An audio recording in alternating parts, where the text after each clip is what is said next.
రానున్న ఎన్నికల్లో తెలుగుదేశం పార్టీ అధికారం చేపట్టగలదన్న విశ్వాసం ప్రజల్లో రోజురోజుకు అధికమవుతోంది. ఇదేం కర్మ, మన రాష్ట్రానికి పేరుతో తెలుగుదేశం పార్టీ శ్రేణులు చేపట్టిన కార్యక్రమాలకు రాష్ట్ర వ్యాప్తంగా అనూహ్య స్పందనొచ్చింది.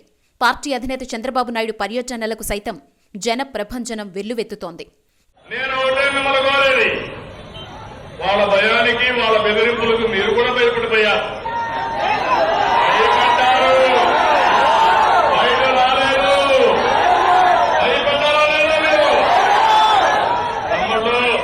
నేను విశాఖపట్నం పోయే వరకు మీరు కూడా బయట రాలా.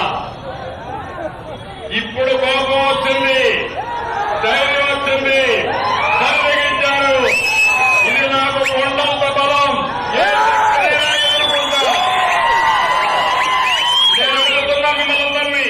తెలుగుదేశం పార్టీ విజయానికి చంద్రబాబు పర్యటనలు తొలి మెట్టుగా మారాయి. పార్టీ జాతీయ ప్రధాన కార్యదర్శి నారా లోకేష్ 27వ తేదీ నుంచి తలపెట్టనున్న యువగళం పాదయాత్ర అధికార సోపానానికి మలిమెట్టు కానుంది. లోకేష్ పాదయాత్ర ప్రారంభానికి ముందే రాజకీయ ప్రకంపనలు సృష్టిస్తోంది. పాదయాత్ర ప్రారంభ క్షణాల నుంచి యావత్ ప్రజానీకం ఎంతో ఉత్కంఠతో ఎదురుచూస్తోంది.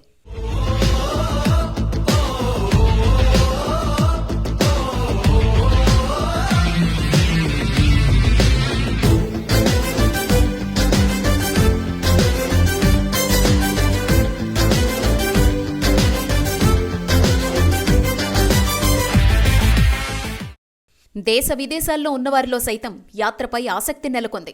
ఇప్పటికే రాష్ట్రాల్లో వివిధ ప్రాంతాల నుంచి పాదయాత్ర ప్రారంభమయ్యే కుప్పంకు పార్టీ శ్రేణులు పెద్ద ఎత్తున చేరుకోసాగాయి. తిరుపతి నుంచి కుప్పం వరకు రహదారులన్నీ ఇప్పటికే పసుపు మయమయ్యాయి. దీనికి తోడు లోకేష్ జన్మదినం కావడంతో సోమవారం రాష్ట్రమంతా పండగ వాతావరణం ఏర్పడింది.